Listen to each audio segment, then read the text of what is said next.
Dans cette vidéo, on va parler du processus d'ingénierie inversée qui est essentiel pour comprendre comment est-ce qu'on réussit dans le business et surtout où est-ce qu'on va avec son entreprise et quelles sont les données réelles qu'on a besoin de connaître avant de passer à l'action. Et surtout, en fait, même si on a passé à l'action, où est-ce qu'on s'en va avec cette histoire. Ok ? Le sommaire pour cette vidéo, c'est très simple. On va faire notre ingénierie inversée. On va regarder en fait les résultats qu'on veut avoir et ensuite qu'est-ce que ça prend comme action pour pouvoir avoir ces résultats. On va comprendre le volume réel nécessaire pour travailler et je vais vous donner un petit peu des données cibles, des données références que j'ai pu avoir avec mon expérience dans le temps. Comme d'habitude, vous pouvez me suivre sur Instagram et sur YouTube, Brice Centurion, vous tapez, abonnez-vous et venez parler avec moi sur les réseaux, ça me fera très très plaisir de discuter avec vous. Et n'hésitez pas aussi à rejoindre la communauté sur Skool ou à partager la communauté si c'est déjà à l'intérieur pour pouvoir aider le plus de gens gratuitement à grandir leur business avec le protocole acquisition. Deuxième point, pensez à regarder la vidéo en 1.5 ou en x2 si jamais c'est pas assez rapide pour vous et que vous voulez emmagasiner des résultats plus rapidement. Alors, l'ingénierie inversée, qu'est-ce que c'est ? On va aller regarder ça directement dans le protocole d'acquisition, le fichier qui est sous la vidéo qui s'appelle protocole ingénierie inversée. Donc, les petits fichiers, qu'est-ce que vous faites avec ? C'est très simple, vous faites fichier au-dessus, hop, et vous faites make a copy, vous faire une copie ici, et vous faites une copie pour vous, pour pouvoir l'utiliser dans votre drive à vous, ok ? Parce que là, c'est mon drive, et ça sert à rien d'éditer ce qui est marqué là-dessus. Il y a deux concepts, soit vous faites du closing, soit vous faites des pages de vente avec de la vente en automatique. Donc que vous vendiez du low ticket, du high ticket, du patati patata récurrent, tout ce que vous voulez, c'est soit des appels au téléphone à qui vous vendez à des gens, soit des gens achètent sur une page de vente. Il n'y a techniquement pas d'autre chose qui est disponible. Si vous vendez un logiciel, c'est une page de vente. Si vous vendez un coaching high ticket, etc., c'est un closing. D'accord ? Donc ces deux points-là vont permettre de comprendre comment est-ce qu'on doit calculer la projection de revenus et la quantité de travail nécessaire. On va commencer par la partie closing. Ok ? Suivez-moi, très important. Ici, vous pouvez changer les cases qui sont jaunes. D'accord ? Là, dans le closing, j'ai mis comme objectif qu'on veut faire 10 000. Donc 10 cas par mois, 100 cas par mois et vous. Donc là, si on veut générer 10 000, et si on veut générer 100 000, on met ça ici. Donc on peut changer la valeur qui est ici avec le tableau. Et vous allez mettre le prix de votre offre. Mettons, si on doit avoir une offre à 1000 euros, 1000 $, ça va nous prendre 10 ventes. Parce que 10 fois 1000, ça fait 10 000. Évidemment. Maintenant, si on a des appels de vente, on va déterminer en fait notre taux de présence aux appels de vente. Donc si on définit qu'il nous faut X nombre de présents aux appels de vente, ça va calculer en fait les chiffres au fur et à mesure. Je vais vous montrer comment ça fonctionne, d'accord ? Et ensuite, ça va vous donner, ok, si vous devez avoir 10 ventes avec 50% de closing, donc 50% de ventes, vous devez faire 10 ventes. S'il y a 50% des gens qui viennent, il vous faut 20 appels, d'accord ? Et donc, si vous avez donc 20 personnes qui viennent pendant l'appel, ça veut dire que 50% des gens qui sont venus, ça représente donc 40 rendez-vous en tout. D'accord ? Et donc si vous arrivez à transformer 10% de vos prospects en rendez-vous, ça vous prend 400 prospects. Ça va faire du sens que je vais commencer à le bouger. Imaginons que vous voulez faire 10 000. Si vous changez le prix de l'offre, vous dites voilà, moi je vends un produit à 497 par exemple, tout le tableau se met à jour. Ça veut dire que vous devez faire 20 ventes, ça veut dire que vous devez avoir 40 personnes au téléphone si vous faites 50% de closing. Et si 40 personnes, ça représente 50% des gens qui sont venus, alors qui ont pris rendez-vous, alors il vous faut 80 rendez-vous. D'accord ? Et si 80 rendez-vous, ça représente 10% des gens avec qui vous parlez, les prospects, il vous faut 800 personnes. Et donc en fait, les éléments qui sont en jaune sont changeables. Imaginons que vous faites des appels et votre show-up, il est de 20%. Là, ça vous montre que vous devez avoir beaucoup plus d'appels. Parce que du coup, à ce moment-là, vous allez avoir plus de gens nécessaires à avoir un rendez-vous et qui prennent des rendez-vous, et qui viennent au rendez-vous et qui prennent des rendez-vous. Et donc forcément, ça va résulter en un pourcentage de vente qui est moins important. Donc si plus de gens viennent, avec les KPI actuels, ça va changer votre taux de conversion. D'accord ? Parce que vous savez que vous devez faire 20 ventes. Dans tous les cas, vous faites la vente, c'est le revenu divisé par l'offre qui est ici, d'accord ? Qui fait le nombre de ventes. Donc en fait, vous pouvez planifier combien il vous faut de gens avec qui vous devez parler pour pouvoir avoir ces résultats. Donc si vous vendez à 497, il vous faut 20 ventes pour faire 10 000. Donc maintenant, vous devez vendre à 20% des gens qui viennent, mais si il y a seulement 20% des gens qui viennent à l'appel, il vous faut 500 rendez-vous pour faire ça. Et si vous avez seulement 10% des prospects qui passent en rendez-vous, il vous faut 5000 personnes. Ça vous montre en fait les volumes réels. Mettons que votre offre elle est à 297 et qu'il y a 60% des gens qui viennent et que finalement vous arrivez à convaincre 20% des gens de prendre un rendez-vous. Il vous faut donc 468 personnes. S'il y a 20% d'entre eux qui prennent un rendez-vous, ça fait donc 94 rendez-vous. S'il y a 60% d'entre eux qui viennent au rendez-vous, ça fait donc 56 personnes au rendez-vous. Et si vous vendez à 60% d'entre eux, ça fait donc 34 ventes qui donnent le nombre de ventes nécessaires pour faire 10 000. Et c'est pareil si vous voulez faire 100 000 ou 50 000. Donc vous pouvez changer en fait ici la valeur. Vous pouvez mettre au lieu de 10 000, ça peut être 20 000 par exemple. Et là vous avez une offre à par exemple 997.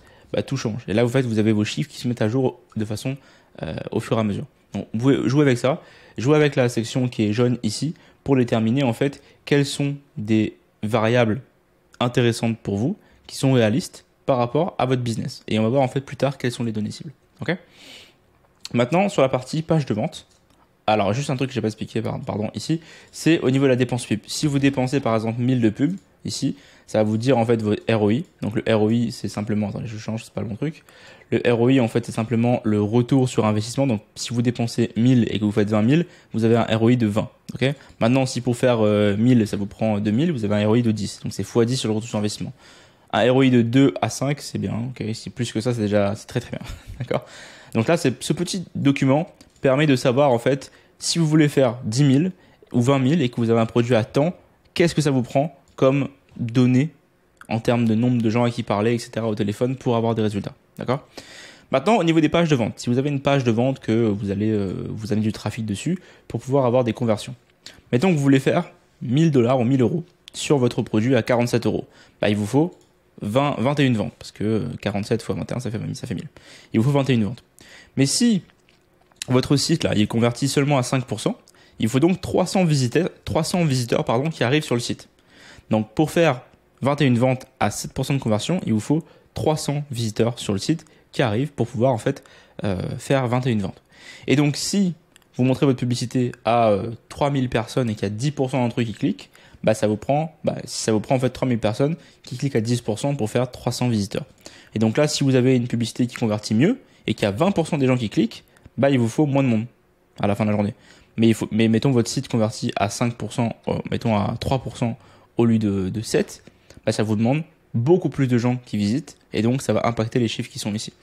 Donc très important de comprendre la relation entre ces chiffres pour pouvoir savoir c'est quoi le ratio entre les différents KPI qui sont ici. Et donc comme ça en fait vous pouvez projeter vos revenus et vous pouvez dire ok, pour faire tant d'argent ici ou ici et j'ai besoin de tant de clients et de tant de personnes au show-up et de tant de personnes qui prennent rendez-vous et de tant de personnes à qui il faut que je parle.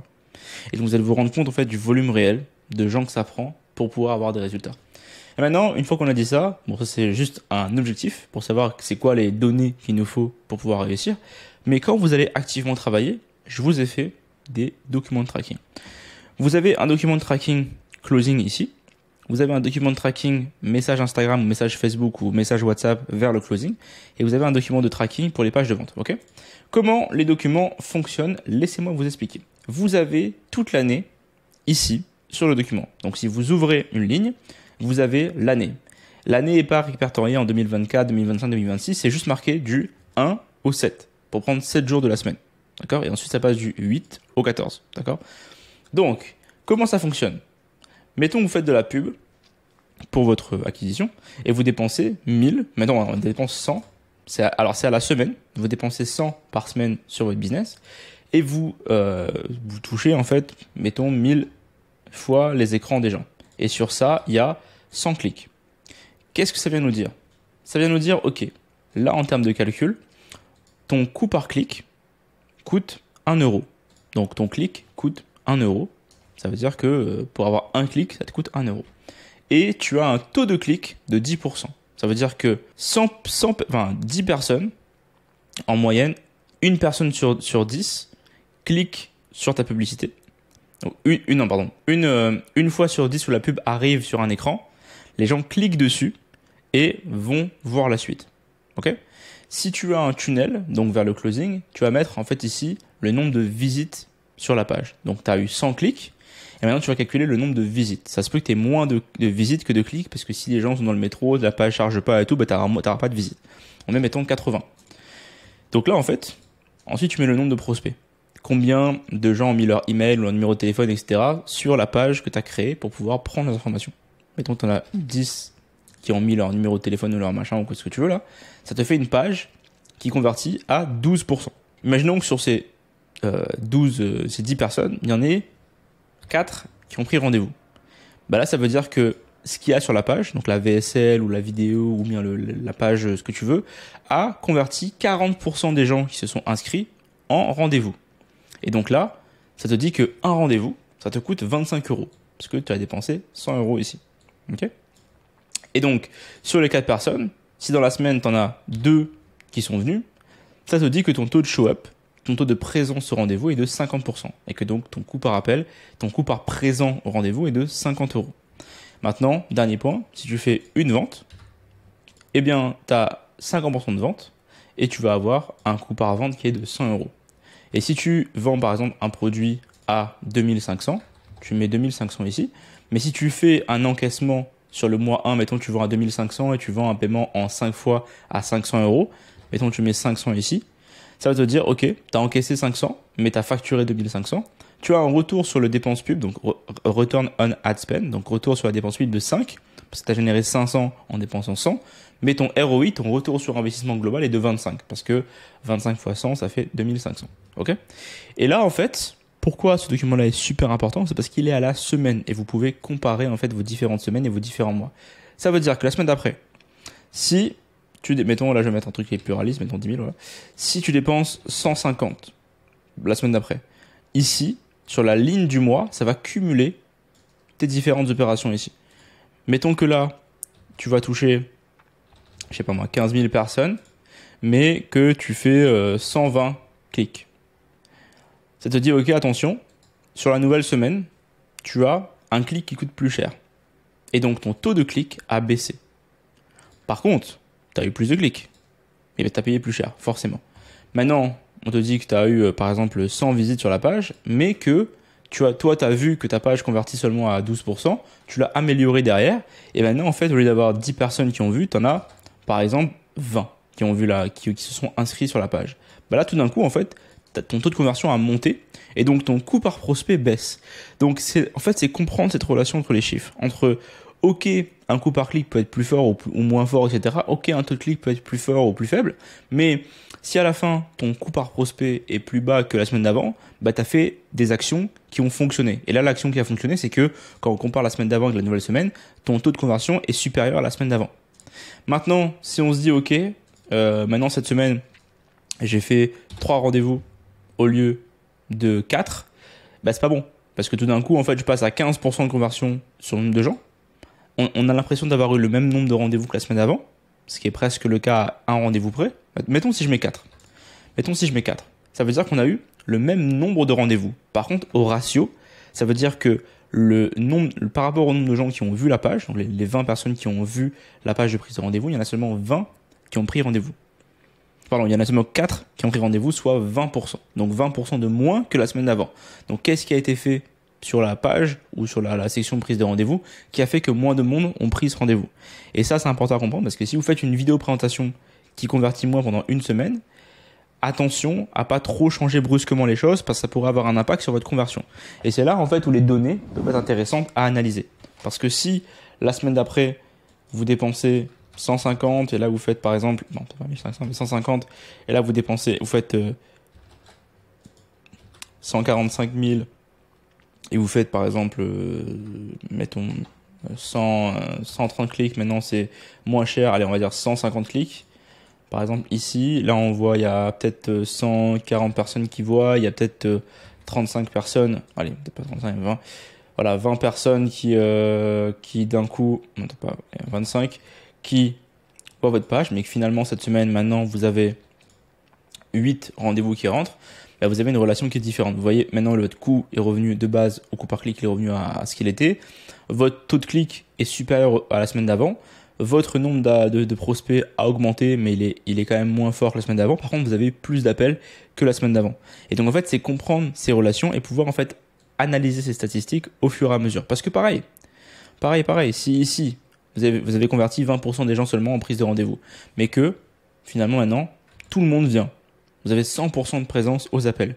et que vous vendez toujours à 50%, vous avez fait plus de ventes, et ben là, vous collectez 1000 pour, du coup, 5000 de ventes. Et donc là, vous faites un ROAS de x5 et un retour sur investissement de 33. Vous comprenez les relations entre les chiffres et du coup, c'est comme ça en fait que vous allez pouvoir analyser chaque semaine la pertinence de vos résultats et le rapport entre les différents résultats que vous avez. Et donc ici, sur la ligne du mois, ça va calculer le cumul de vos résultats et la moyenne. Donc là, vous avez le CTR moyen de votre mois de janvier. Ici, vous avez le cumul de nombre de pages, nombre de prospects, la conversion moyenne, votre prix moyen par prospect sur le mois, votre nombre de rendez-vous, etc. machin. Et vous allez pouvoir en fait mieux calculer et mieux comprendre votre business grâce à ça.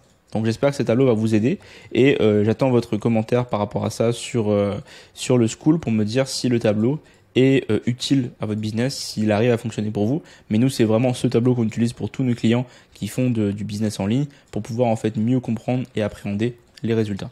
Et donc ça, c'est pour un tunnel qui envoie vers des appels de closing. J'ai fait la même chose du coup pour le tunnel tracking des messages. Donc ça peut être du setting sur Instagram, du setting sur WhatsApp, sur les groupes Facebook, c'est pareil. La dépense, les impressions, le nombre de conversations que vous avez commencé dans la semaine en question. Là, ça va calculer du coup combien d'impressions se transforment en conversation, combien coûte une conversation. Ensuite, le nombre de rendez-vous, la conversion comment votre conversation se convertit en rendez-vous et du coup le ratio de pourcentage. Vous avez pareil du coup ici sur la page de vente. Donc par exemple, si vous avez une page de vente, vous faites la publicité, vous avez des clics. Ensuite, vous avez les visites de la page. Par exemple, je vais refaire un test ici. Mettons que vous dépensez 200 € sur une semaine, par exemple. Allez, 70 € pour faire 10 € par jour. Vous avez 1000 personnes qui voient, vous avez 10 personnes qui cliquent. Ça vous fait, non, peut-être pas 10 personnes, mais mettons vous avez 100 personnes qui cliquent. Vous avez un coût par clic de 0,70 sans CTR de voilà. Là, vous avez 80 personnes qui voient la page. Maintenant, combien de gens ajoutent au panier? Mettons vous avez 10 personnes qui ajoutent au panier et vous avez 5 ventes. Ça vous dit que vous avez 50% de conversion sur le nombre de gens qui ont mis dans le panier. Donc, c'est 5 ventes sur les 10 personnes qui ont ajouté au panier, mais c'est 6% de tous les gens qui ont visité la page. Et donc ça donne le taux de conversion de votre page qui est de 6%. Et donc là, vous mettez l'encaissé, parce qu'il n'y a pas de facturé, c'est pas des paiements plusieurs fois. Vous faites de l'encaissé, par exemple, là vous dites, voilà, j'ai fait 5 fois 10, ça fait 50 €. Et du coup, vous avez votre retour sur la dépense. Sachant que il faut que votre retour sur la dépense soit de 1. Parce que s'il est en dessous de 1, ça veut dire que vous perdez de l'argent. D'accord? Donc là, si vous dépensez 70 et que vous avez un retour de 0,7, vous avez perdu en fait 20 € sur vos ventes. Donc voilà, c'est important de comprendre cette partie-là. Il faut que votre ROAS soit supérieur à 1. Si c'est pas le cas, vous devez travailler pour améliorer votre process. Donc voilà pour les documents de tracking. C'est super important de les comprendre et de les remplir chaque semaine. C'est pas compliqué, on a fait exprès de le mettre comme ça. Vous avez tous les différents mois ici de l'année. Vous pouvez vraiment remplir ça au fur et à mesure et ça fera du sens pour analyser parce que vous saurez où est-ce que vous allez avec votre business grâce à ça. Vous avez donc la section objectifs et la section tracking dans laquelle vous pouvez suivre vos résultats chaque mois. Et si un jour on fait des appels de coaching tous ensemble, je vais vous demander de me montrer du coup vos documents de tracking pour qu'on puisse savoir en fait qu'est-ce que vous faites chaque semaine et où sont les actions à mettre en place pour être améliorées. Maintenant, on va regarder les données cibles, les données références qu'on veut utiliser, qu'on veut regarder pour pouvoir avoir des résultats. Attention, ces données ne sont pas une référence mondiale universelle sur qu'est-ce qu'il faut avoir comme résultat. Ce sont juste des données qui dépendent de ma propre expérience. Donc, c'est les données de ma propre expérience que moi j'ai eues sur le business en ligne en général et que j'ai vues sur Internet. D'accord? Donc, si on a une stratégie de page de vente, on veut que 5 à 10 personnes passent au bon de commande. Donc, c'est par exemple si vous vendez un ticket d'un événement en ligne ou vous vendez un truc de Canva ou quoi, il faut que 5 à 10% des gens passent au bon de commande. Et ensuite, vous devez faire entre 5 à 10% de conversion sur le nombre total de visiteurs de la page d'avant. Pas sur le nombre de ajouts au panier, mais sur le nombre de visiteurs total. Ça, c'est des KPI, des Key Parameter Indicators, je crois que c'est ça, qu'il faut aller chercher pour que ce soit un minimum viable. Maintenant, si vous avez une stratégie social ad, qui est donc une stratégie en fait où vous allez faire des publicités sur Instagram, avoir des discussions avec des gens, les transformer ces discussions en rendez-vous, etc. Ce qu'on veut avoir, c'est qu'on veut chercher entre 5 à 10% d'interactions qui vont amener vers une discussion. Donc ça veut dire que 5% des gens qui vont liker vos posts, commenter, répondre aux stories, faire des vues, etc. 5 à 10% doivent devenir une discussion intéressante, pas juste un salut ça va, mais une discussion intéressante. Et ensuite, 15% de ces discussions doivent être transmises en rendez-vous.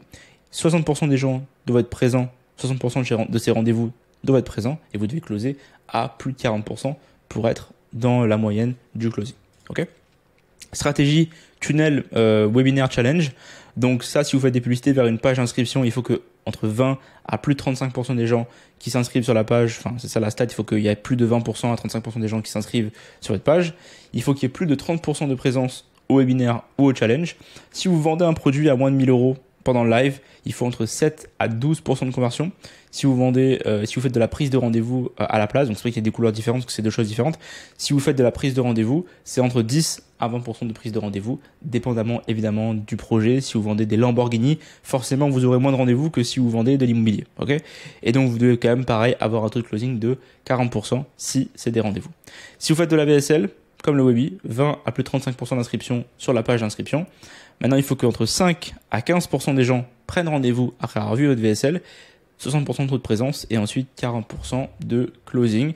Et ça va vous donner en fait le sommaire de cette vidéo qui est l'ingénierie inversée, le tracking pour comprendre les données réelles, important de savoir ça, très très important, et ensuite les données cibles que vous devez atteindre pour avoir des résultats intéressants. Donc voilà, j'espère que cette vidéo vous a plu. Elle a été vraiment très dense en termes de technique, en termes de chiffres, mais c'est ce qu'il faut comprendre parce que vous devez savoir où est-ce que vous allez avec l'ingénierie inversée, connaître vos objectifs, ce que ça prend pour réussir et ensuite traquer chaque semaine de votre année religieusement pour pouvoir savoir où va votre business et comment il se compare par rapport aux objectifs que vous mettez en avant.